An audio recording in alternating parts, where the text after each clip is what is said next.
Dá para perceber? Estou muito animado para essa palavra.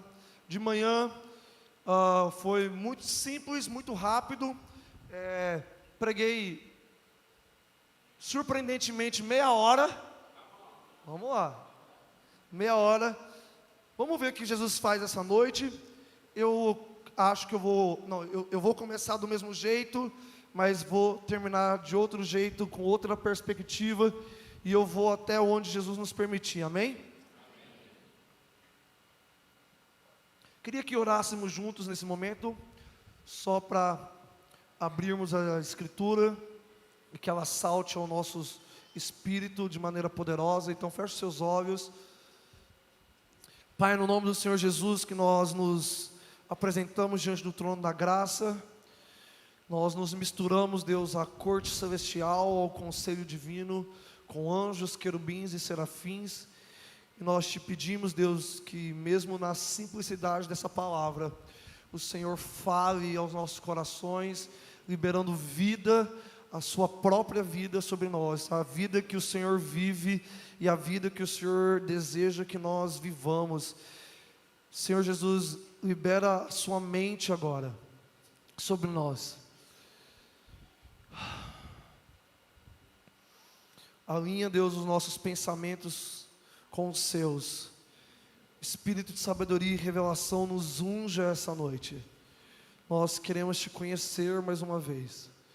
Te pedimos por graça e misericórdia. Te pedimos para que a sua presença acompanhe cada palavra dita e ouvida essa noite. Assim como o Senhor disse em João 6,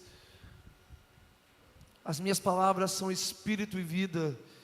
Que cada palavra, Deus, apesar de mim, se torne espírito e vida, não por causa de mim, não por causa de alguém, mas apesar de nós, Deus.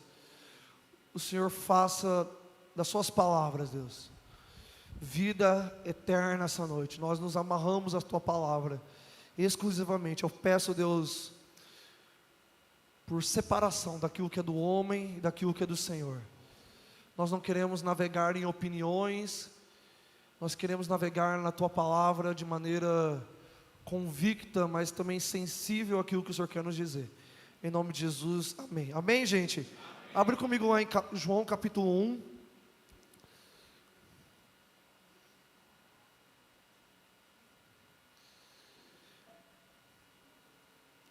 É um evangelho que eu amo muito, um evangelho que eu estou há muito tempo debruçado nele. É o meu evangelho favorito, eu acho que é o evangelho favorito da maioria, talvez, com exceção de alguns desviados, desculpa, zoeira. Mas creio que é o evangelho favorito da maioria, e a gente se debruça muito, afinal a revelação da nossa igreja está praticamente toda fundamentada nos ditos desse evangelho. E aqui em João 1, na verdade o evangelho de João, ele é um evangelho da memória do apóstolo João. Quando João, ele começou a escrever esse evangelho, esse foi o evangelho que mais demorou a terminar de ser escrito. E quando ele começou a desenvolver esse evangelho, ele já estava entrando na terceira idade, já estava se tornando um idoso, de fato um ancião, né? E esse é o evangelho da memória de João, onde ele, para escrever, ele não consulta outros evangelhos, não porque ele está excluindo esses evangelhos, mas ele consulta a sua própria memória. Ele vai trazer relatos do capítulo 1 ao 12 de cenas que ele pessoalmente experimentou ao lado de Jesus. Então, cenas que ele experimentou ao lado de Jesus, cenas que ele vivenciou direto do coração de Jesus. Então, quando a gente está lendo essas coisas aqui, nós estamos nos deparando com o coração e a mente de João, e nós precisamos olhar com essa perspectiva. E eu te garanto que se você olhar a partir da perspectiva de que João, ele estava presente em cada conversa aqui, sendo inspirado por Deus e fazendo registro na sua própria alma, daquilo que Jesus estava falando, fazendo, revelando e tudo mais, a gente vai perceber o quão João era próximo de Jesus, e esse evangelho vai ter outra forma para a gente. E é por isso que eu, particularmente, nos últimos meses, assim, estudando mais ainda profundamente o evangelho de João, eu tenho descoberto que João, ele foi o discípulo amado 2 vezes. Ele foi o discípulo amado de Jesus, mas ele também foi o discípulo amado de João Batista. João, o apóstolo, ele era um discípulo de João Batista. E diferente dos outros discípulos, ele teve acesso a falas, discursos, revelações, profecias exclusivas de João, que nenhum outro apóstolo ou evangelho tiveram. Porque eu vou traçar aqui 2 lados da mensagem de João. Havia a mensagem de João, que era pregada dele para a multidão, mas havia uma mensagem específica que era pregada dele para os seus discípulos ao seu redor. Então os outros apóstolos, eles ouviram e compreenderam a mensagem de arrependimento. Então imagina João de dentro do rio, pregando para o povo. Mas imagina João tendo tempo com os seus discípulos e revelando coisas mais profundas. Esse era João, e esse João, ele é transicionado de João Batista para Jesus, porque essa era a missão de João Batista, de preparar discípulos para andar com Jesus. E aqui, nesse evangelho da encarnação, desse evangelho da habitação, vai dizer o seguinte, lá no versículo, a partir do 12, onde a gente já começa a terminar o prólogo do capítulo 1, que é: mas a todos quanto receberam, deu-lhes o poder de serem feitos filhos de Deus, a saber, aos que crerem em seu nome, os quais não nasceram da carne nem do sangue, mas da vontade de Deus. E o verbo se fez carne e habitou entre nós, cheio de graça e verdade, e vimos, e aqui ele coloca no plural, vimos a sua glória, glória como do unigênito do Pai, amém? Então aqui João, ele está revelando quem é a pessoa de Jesus, e aqui ele está trazendo todo o tema do seu evangelho, que é o tema da habitação, da presença de Deus. Sim, João escreveu isso aqui em grego, mas a gente precisa entender que a mentalidade de João, ela não era em grego, ela era em hebraico. Então quando ele escreveu isso aqui, ele não usou, quando ele pensou isso aqui, ele não pensou na palavra doxa em primeiro lugar, mas ele pensou na palavra kabod, que é a manifestação física da presença de Deus, que é na carne de Jesus, aqui revelado no Evangelho de João, em todo o Novo Testamento. Jesus é a presença física manifesta de Deus, ambulante sobre a terra. Então Jesus estava andando como a arca de Deus na terra, manifestando a glória como de unigênito do Pai. E essa glória aqui, ela é maior que a glória que Moisés viu e que Davi viu, porque fala da glória do unigênito, de alguém que é exclusivo. Se você olhar comigo lá no versículo 18, vai falar: ninguém jamais viu a Deus, o Deus unigênito, que está no seio do Pai, é quem o revelou. Então aqui é onde a gente tem falado muito sobre isso, o Deus que revela Deus. Então Jesus vem com uma glória única, exclusiva, que é superior a qualquer manifestação que houve no Antigo Testamento. E aqui, quando a gente vai lá no famoso versículo 35, no versículo 35 vai dizer: no dia seguinte estava João outra vez na companhia de 2 dos seus discípulos, e vendo Jesus passar, disse: eis o Cordeiro de Deus. Os 2 discípulos, ouvindo-o dizer isso, seguiram Jesus. E Jesus, voltando-se e vendo que o seguia, disse-lhes: que buscais? Disseram-lhe: Rabi, que quer dizer mestre, onde assistes? Respondeu Jesus dizendo: vinde e vede. Pois foram e tiveram com ele, onde Jesus estava morando, e ficaram com ele aquele dia, sendo mais ou menos a hora 10ª, amém? Então aqui está João Batista, ele não está pregando para a multidão, mas ele está fazendo um apontamento para os seus discípulos. Esse discípulo aqui é João. Apesar de não falar, nós sabemos que esse discípulo é João, porque ele sabe exatamente a hora que ele encontrou Jesus, e ele sabe exatamente a hora que ele saiu dessa casa. Aqui está João, na companhia de João Batista, e de repente João Batista, ele conta a sua visão acerca de Jesus. Ele diz: eis o Cordeiro de Deus, que tira o pecado do mundo. Agora, eu quero que você entenda que esse Cordeiro de Deus, ele é o próprio Messias. Ele é o Rei dos céus, ele é o Rei da terra, ele é o Rei do universo. E eu imagino que você, assim como eu, a gente não sabe se comportar na presença de um rei. Nós não sabemos nos comportar na presença de um presidente. Se hoje, eu quero que você imagine isso, se hoje aparece um convite na sua casa, dizendo: se arrume para ir ver o presidente, com que roupa você iria? Sim, a gente nem tem roupa para esse evento. A gente não sabe como se comporta. A gente não sabe como é que chega na frente de um presidente. Se chama ele de presidente, se chama ele de vossa excelência, se chama ele de majestade, ou se chama ele: aí mano, tudo bem? Suave? A gente não sabe se comportar. E se a gente não sabe se comportar na presença de um Messias, o Rei do universo, que vai governar todas as nações ao mesmo tempo, imagina aqueles discípulos, quando eles estavam na companhia de João Batista. Imagina o susto, você olhar para a esquina e João Batista, um amigo, alguém próximo de você, disser: eis o Cordeiro de Deus, vai atrás dele. Eu ficaria em pânico, eu travaria, eu sairia correndo e falaria assim: cara, eu não sei o que falar com ele.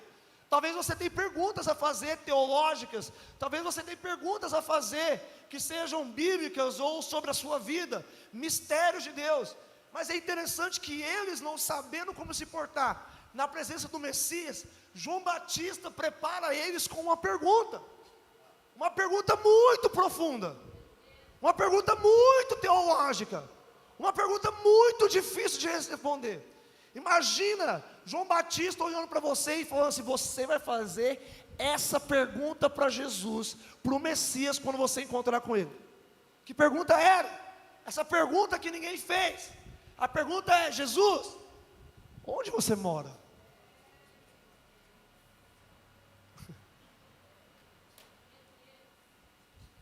Talvez essa seja a pergunta que o universo precisa fazer para Jesus.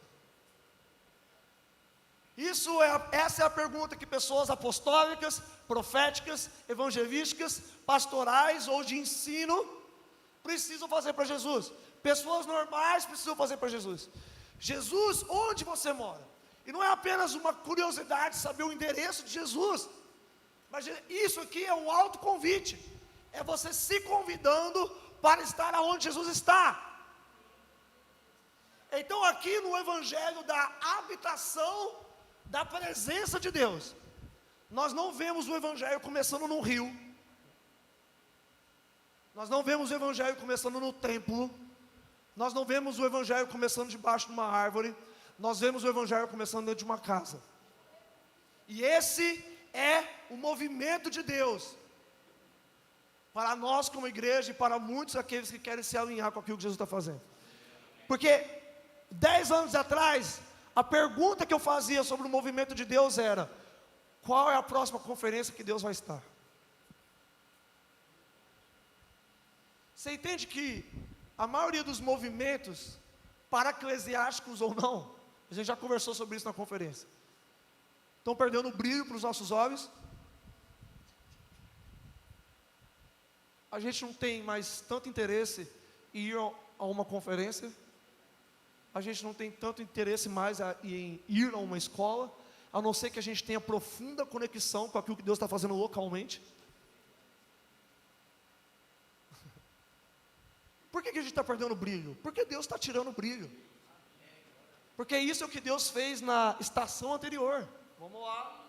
Mas nessa estação, avivamento não começa na conferência nem na rua, começa em casa, com pessoas recebendo Vamos lá, gente. O Evangelho dentro de casa. O Cristo dentro de casa. Tornando Cristo um lugar de habitação dentro de casa. Vamos lá. E essa não é uma perspectiva apenas minha. Esses dias eu estava com uma pessoa lá em Salvador. E essa pessoa, ela ainda está entrando no movimento profético. Ela não é muito disso, ela é mais ultrapastoral do que profético. Mas ela tem, por ser um homem de Deus, tem umas impressões. De repente ele falou assim, eu não tinha comentado nada com ele. De repente ele virou e falou, eu tenho a impressão que o que Deus está fazendo na próxima estação vai começar nas casas. Eu falei, meu Deus, Jesus está fazendo algo que está ficando visível para todo mundo. É por isso que você precisa ter um casamento saudável. É por isso que você precisa largar os seus relacionamentos quebrados. É por isso que você precisa focar em cuidar bem dos seus filhos. É por isso que você precisa parar de transferir a responsabilidade daqueles que criam o seu filho. É por isso que você precisa assumir a responsabilidade pelo seu casamento. De ter vida sexual saudável, vida financeira saudável, vida com Deus saudável. Mais do que nunca, precisamos nos tornar sacerdotes dentro de casa. Eu vou repetir, mais do que nunca, precisamos nos tornar sacerdotes. Não ministeriais. Não de um púlpito. Mas sacerdotes do lar. Onde, não é... Sabe, 30 anos atrás falava que um homem era o sacerdote do lar. Ele é junto com a mulher. Ele é junto com a mulher e com os seus filhos. São todos uma família sacerdotal. Que ministram ao Senhor. Que amam ao Senhor. Não tem, infelizmente, sacerdócio antigamente foi reduzido à liderança. Não. Sacerdócio só tem a ver com uma coisa: presença de Deus. Então eu sou governado por Deus e eu me torno hábil para governar as outras coisas. E se você está falando da sua liderança, é por quê? Porque você não é governado por Deus. Não é por falta de coaching.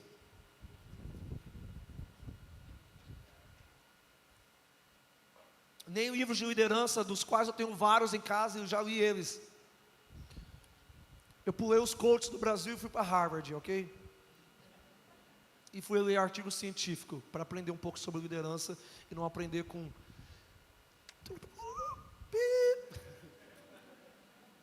para não citar nomes. Você entende isso? Liderança vem a partir do momento onde a presença de Deus me governa. E você precisa governar a sua casa a partir desse lugar. Não apenas de princípios bíblicos escritos, sim, não estou negando isso, mas esses princípios precisam se tornar vida a ponto da presença manifesta e repousar sobre você dentro de casa. Eu estava, alguns dias antes de vir para São Paulo, para começar essa jornada que vai durar até dia 5 de dezembro, eu pedi para a vizinha ficar com o João, e essa vizinha ela é da nossa igreja, e eu falei assim, cara, fica com o João que eu vou buscar a Prisca num lugar e já volto. E na hora que eu e Prisca voltamos para casa, ela estava chorando. E eu falei, deu ruim no casamento. Mas na verdade não tinha dado ruim no casamento. Eu falei assim, o que você está chorando, mulher? Que é assim que a gente fala no Nordeste. O que você está chorando? Ela assim, não, canta, é porque vocês saíram, deu 30 segundos eu cheguei, a presença de Deus estava aqui ainda. E eu queria que a gente...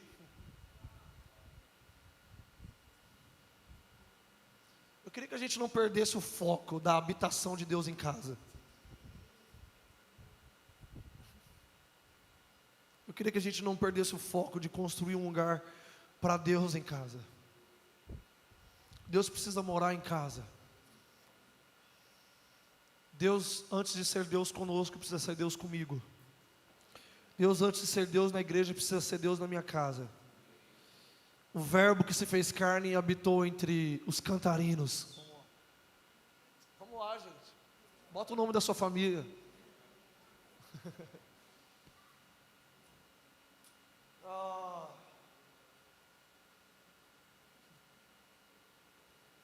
eu não quero perder de vista o prazer de ter Deus em casa como a principal pessoa. Eu não quero perder de vista Deus permeando a louça, a televisão, a cama, o escritório, o guarda-roupa, o banho, o quarto do João.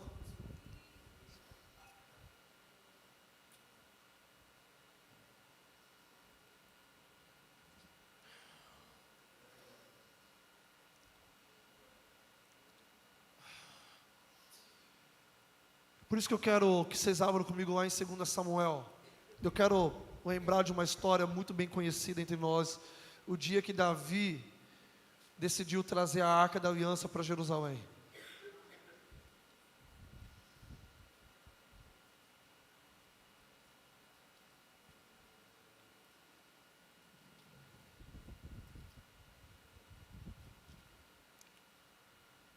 Gente. 2 Samuel capítulo 6. Eu vou te lembrar essa história aqui. A Arca da Aliança tinha sido roubada. Você lembra que, nossa, fazia muito tempo, é verdade. Lembra que Eli caiu para trás quando a Arca da Aliança foi roubada, ele quebrou o pescoço, e os filhos dele morreram depois? Quando isso aconteceu, Davi nem sonhava em nascer. Quando Samuel encontrou Davi pela primeira vez, Samuel já era velho. Então isso aconteceu muito antes disso aqui. Então a Arca da Aliança, ela ficou perdida por muito tempo. Saul, ele fez pouco caso da Arca da Aliança. Deve ter demorado uns 15 anos, desde que Davi, 15 anos para mais, desde que Davi foi ungido rei até ele assumir o trono. Demorou muito tempo para a Arca da Aliança voltar para Jerusalém. E Davi estava muito empolgado, porque esse era o primeiro decreto dele como presidente de Israel. Esse era a primeira ação dele, não era saúde, educação nem nada, era a presença de Deus. E lá estava Davi, empolgado, apaixonado, querendo Deus no meio do seu povo. Só que Davi, ele comete o erro de copiar os métodos filisteus. Porque os filisteus, de alguma maneira, deve ter morrido muita gente. Eles descobriram que eles não podiam tocar na Arca da Aliança. Lembra o que acontece, né? Morre. Só que Davi, não muito inteligente biblicamente, assim como eu e você, ele coloca, igual os filisteus, a Arca da Aliança num carro. E você lembra da história? Os bois que estavam puxando aquela Arca da Aliança, eles tropeçam, e aí a Arca da Aliança, ela está para cair. E aí Uzá, ele vai com muito zelo tentar segurar aquela arca, e ele simplesmente desaparece da vista de todo mundo, porque ele é absolutamente fulminado na presença de Deus. Agora eu quero que você entenda que a culpa disso acontecer não é do boi e nem da pedra. Quem derrubou a Arca da Aliança foi Deus.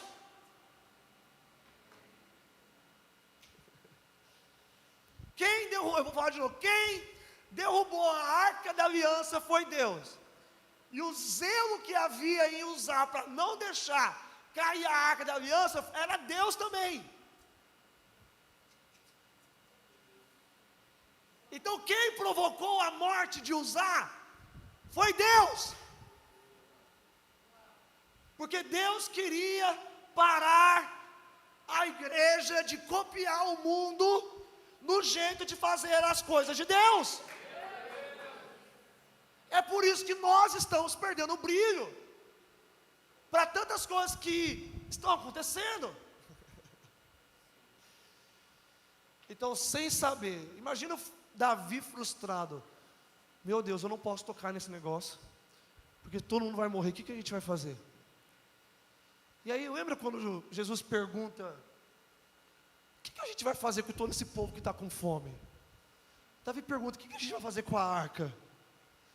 E aí, Davi lembrou que Obed-Edom, E aí vai começar umas inferências minhas, que são muito próximas da realidade bíblica. Obed-edom devia ter uma casa bem grande, para comportar a arca da aliança. E aí eu imagino o rei, vou aproximar a realidade, um presidente chegando com um exército e falando: eu preciso da sua casa. Por quê? Porque eu vou botar a arca da aliança lá dentro.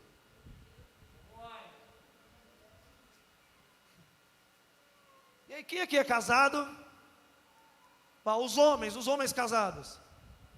Imagina você chegando em casa, para falar com sua esposa, e você fala: mozinho, lembra que Davi está trazendo a arca da aliança? Lembra, amor, e aí, deu certo? Então, sabe o nosso amigo Uzá?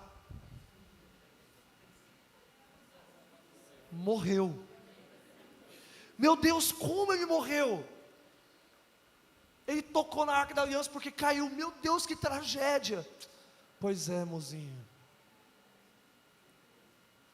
E você acredita que o rei quer botar a arca da aliança aqui dentro de casa?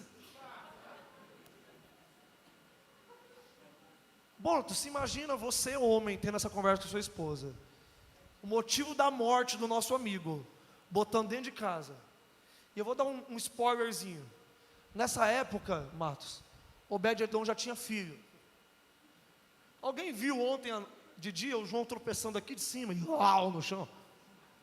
Imagina a arca da aliança em casa. Lá vem o João.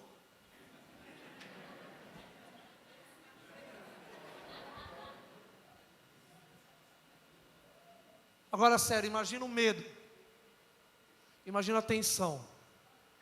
Imagina a reorganização. Imagina ter que separar um cômodo, um único cômodo, tirar a cama, tirar a cômoda, tirar tudo, para comportar a arca da aliança dentro de casa. Imagina o medo, imagina o temor, imagina o medo de os meninos morrer ou nós morrermos. Só que era o decreto do rei. Obed-edom não tinha o que fazer. Era o decreto do rei, a mulher teve que submeter o marido ao rei, e o rei a Deus, porque era Deus que queria botar a arca da aliança dentro de uma casa.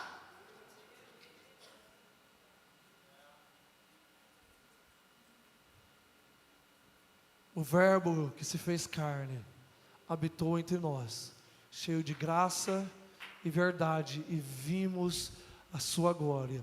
E agora imagina a arca da aliança entrando na sua casa.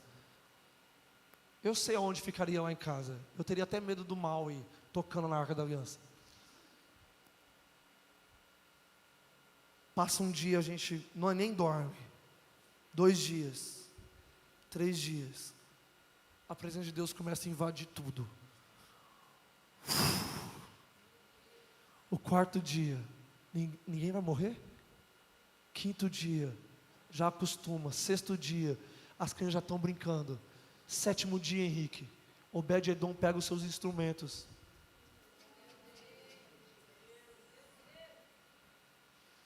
E aí ele começa a tanger. Porque Obed-edom era um músico. Ele tinha filhos. Ele tinha uma esposa. E passou 2 semanas, a presença de Deus foi aumentando. Eu não sei o que aconteceu, eu não posso inferir demais. Seria ridículo se eu tentasse alguma coisa aqui, eu posso ir até esse limite. Mas passou 1 mês. E todo mundo começou a perceber a presença de Deus dentro da casa de Obed-edom. E no 2º mês, talvez, a cidade toda estava sabendo. O 3º mês chegou aos ouvidos de Davi. 2 Samuel 6. Meu Deus! Versículo 12. Então avisaram a Davi, dizendo: o Senhor abençoou a casa de Obed-edom e tudo o quanto tem, por amor à arca de Deus. Uau! Foi, pois, Davi com alegria e fez subir a arca de Deus da casa de Obed-edom à cidade de Davi. Glória a Deus! Mais ou menos. Imagina, Henrique, Deus dentro da sua casa. Você já aprendeu a cantar para Ele, ministrar para Ele, orar diante de Deus. A mulher já acostumou, as crianças estão amando.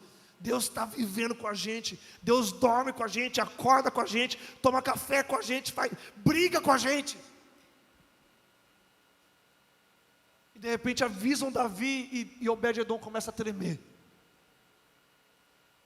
Chega Davi fala: Obed-edom, o que aconteceu?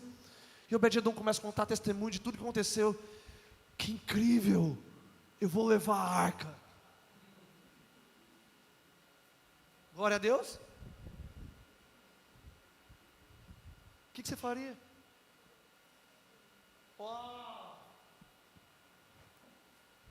Eu entraria em desespero.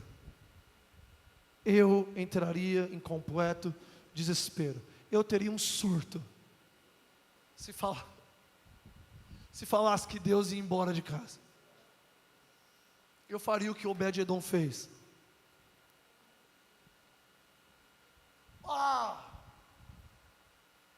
Davi, se você vai levar a arca, me leva com você.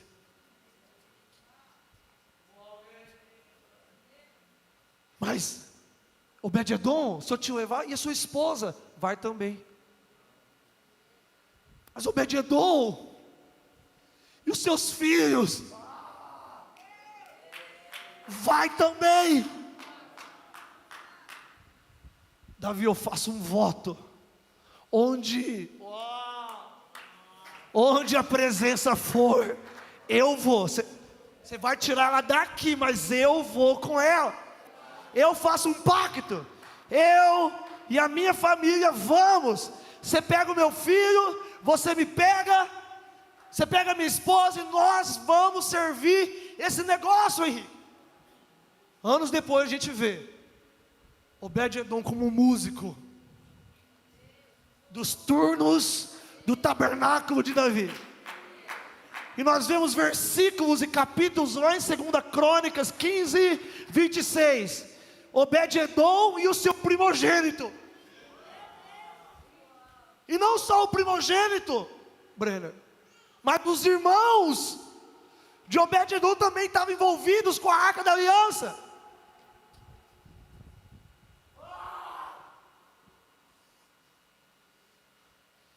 Se você é evangélico brasileiro, a gente precisa parar de fazer aquela oração: eu e minha casa serviremos ao Senhor. Eu estou mudando a oração. Eu tenho dito: a minha casa será chamada casa de oração.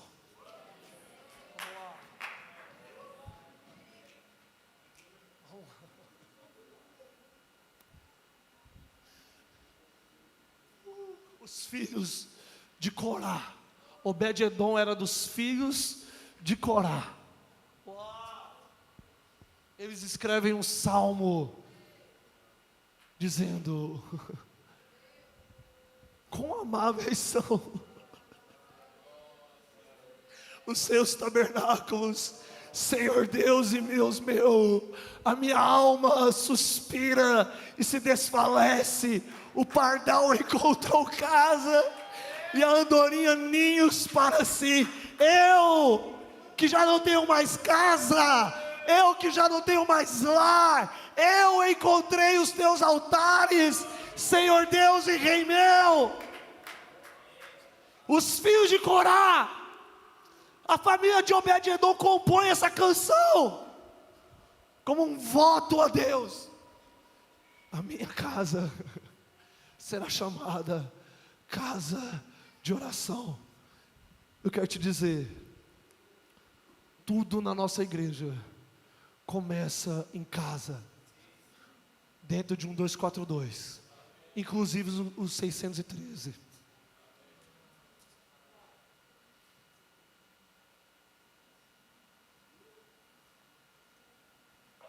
Inclusive os 613 começa em casa.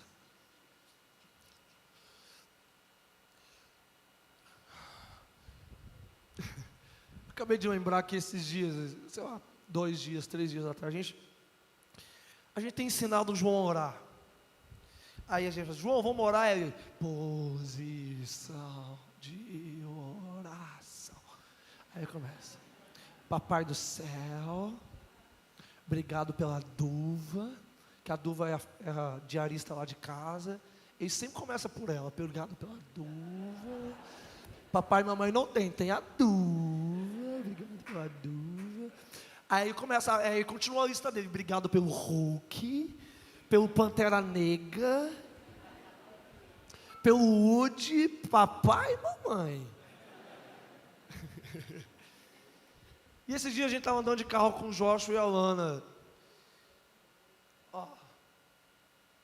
E do nada, estava todo mundo brincando, rindo, coisa de família, aquela bagunça. O João parou e falou, papai, posição de oração. Papai do céu, obrigado pela Madalena, pelo Joshua, pela Lana. Eu sei que é mais fofo do que de Deus, mas a minha casa será chamada casa de oração. Desde cedo, nós vamos gastar tempo na presença de Deus. Eu quero te dizer, evangelho começa em casa. Glória de Deus começa em casa. Eu me lembro, em Guarulhos, lá quando a gente voltou a morar aqui. Eu estava com o João e eu estava fazendo ele dormir. Ele tinha 1 mês, 2 meses, sei lá quanto. E eu fazia ele dormir orando em línguas. Eu estou lá, já fazia meia hora e nada dormindo, não dormia. O bom é que eu orava em línguas bastante. De repente a presença de Deus explodiu. Eu travei assim. E eu não tinha entendido o que tinha acontecido. E o Espírito Santo falou comigo, é a primeira vez que você aparece no conselho de Deus com o João. Meus amigos, eu não tenho intenção nenhuma de parecer espiritual ou isso ou aquilo. Eu só tenho a intenção de te inspirar a viver a presença de Deus de uma maneira específica, clara, natural, dentro de casa.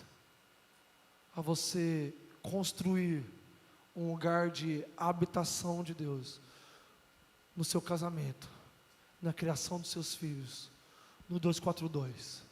Eu quero te dizer, this is us. Isso é quem nós somos. Isso é quem nós somos. Nós vamos levar a presença de Deus às últimas consequências.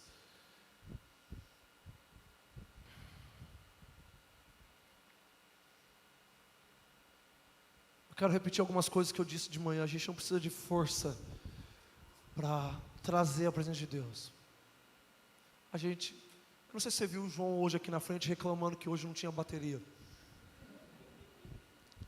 Mas a verdade é que não precisa. Na simplicidade de um voz e violão, ou de uma palavra tão simples como essa, tem vida de Deus fluindo. Você não precisa chegar pronto. Você pode chegar quebrado. Você pode chegar cansado. Você pode chegar destruído emocionalmente ou fisicamente. Mas a verdade é que Ele é antes de mim. Ele é antes de todas as coisas. Sem Ele, nada do que foi feito se fez. Meus amigos, Jesus está sempre pronto. Nós precisamos nos reunir em volta da presença, de uma maneira intencional, natural, diária, cotidiana, rotineira, a ponto de ela, às vezes, até mesmo se tornar imperceptível. E eu vou dizer, eu sei que a gente fala para a gente não se acostumar com a presença de Deus, mas a gente vai, porque a gente precisa se acostumar. E não é se acostumar no nível dela, não, dela deixar de ser sobrenatural, dela deixar de ser poderosa, ou de ela ser tratada como qualquer coisa. Mas se a gente não se acostuma com a presença de Deus, quer dizer que a gente não vive ela diariamente. Eu queria que você abrisse comigo lá em Salmo 132. Deu quanto tempo? Vai. 40? Ó. É o último. Eu queria que você ficasse de pé no seu lugar.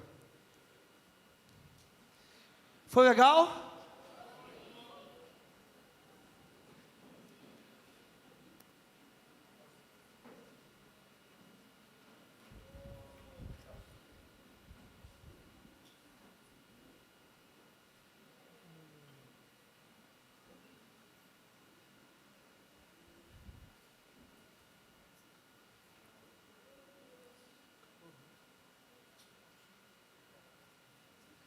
Será que a gente pode renovar os nossos pactos com a presença de Deus?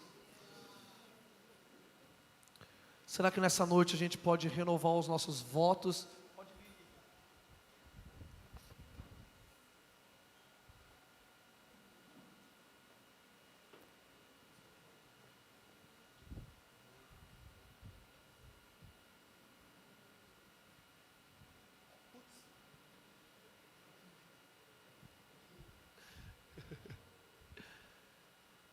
Ah.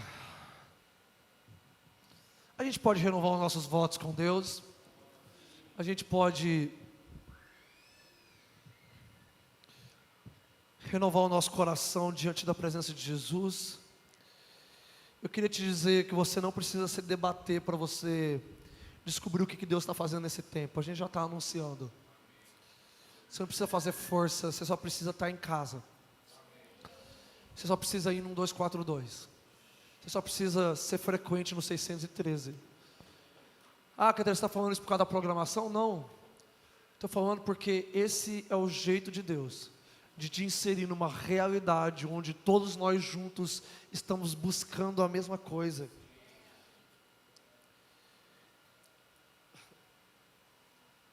Eu acabei de lembrar, e deve ter sido Deus, porque eu já ia terminar, mas fica do jeito que você está. Eu quero abrir rapidamente em Marcos 2.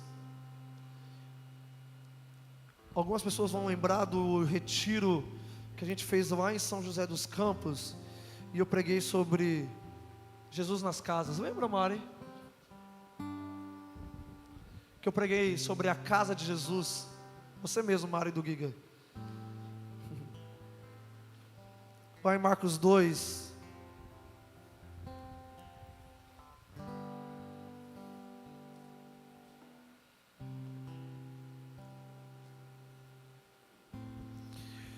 Vai dizer assim, versículo 1: Dias depois entrou Jesus de novo em Cafarnaum, e logo correu que ele estava em casa.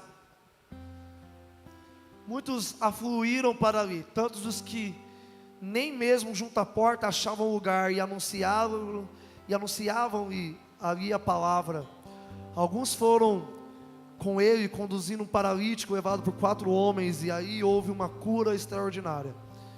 Mas aqui está Jesus em casa, pregando a palavra, Ele mesmo a presença de Deus, Ele mesmo o poder de Deus, Ele mesmo a palavra de Deus, anunciando, revelando a Deus e curando os enfermos. Eu quero te lembrar que a nossa vida como igreja começa no 242, numa reunião em casa. E tanto 613 como 520 começam em casa. Começam diante de uma vida familiar com Deus. Salmo 132 vai dizer: lembra-te, Senhor, a favor de Davi, de todas as suas provações e de como jurou ao Senhor e fez votos ao poderoso de Jacó. Eu não entrarei na tenda em que moro, nem subirei ao leito em que repouso. Eu não darei sono aos meus olhos, nem repouso às minhas pálpebras, até que eu encontre lugar para o Senhor, morada para o poderoso de Jacó. Ouvimos dizer que a arca se achava em Efrata, e a encontramos no campo de Jaar. Entremos na sua morada, adoremos ante ao estrado dos seus pés. Levanta-te, Senhor, e entra no lugar do teu repouso, tu e a arca de tua fortaleza. Vistam-se de justiça os teus sacerdotes, e exultem os teus fiéis. Por amor de Davi, teu servo, não desprezes o rosto do teu ungido. Essa tem sido uma oração que eu frequentemente tenho feito antes de dormir. Antes de encostar a minha cabeça no travesseiro, eu oro: Deus, que a sua presença repouse aqui e encontre lugar de descanso. Desse jeito que aconteceu agora. Senhor Jesus, repousa com o seu Espírito sobre nós. Que a sua presença ache repouso, descanso. Que a sua presença pare de vagar sobre a terra e ache lugar bem no meu quarto, em cima de mim, da Priscila, e no quarto do João, em cima desse lugar, dessas casas, que nós fazemos votos, assim como Davi fez voto com a sua presença, de que ele não daria sono aos seus olhos, que antes de dormir, ele receberia a sua presença no seu leito. Deus, nós queremos dormir na sua presença, assim como Samuel.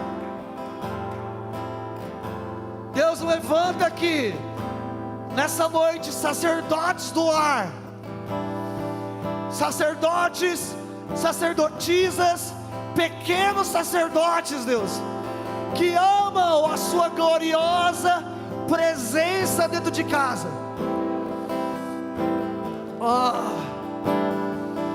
Eu queria que antes da gente cantar, você começasse a orar no seu lugar,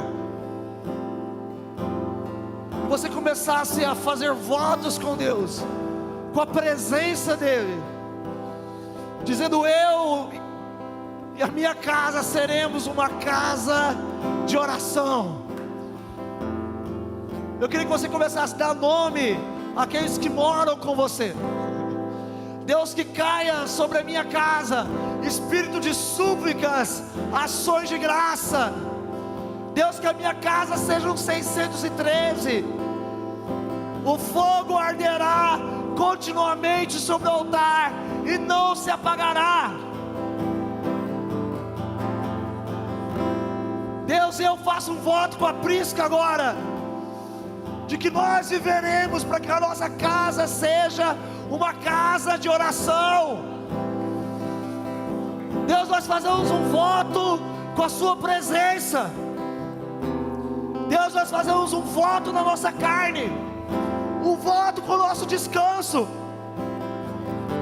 Eu não darei descanso aos meus olhos antes que o Senhor ache descanso no nosso leito, porque em paz me deito e logo me pego no sono, porque só Tu me faz repousar em segurança.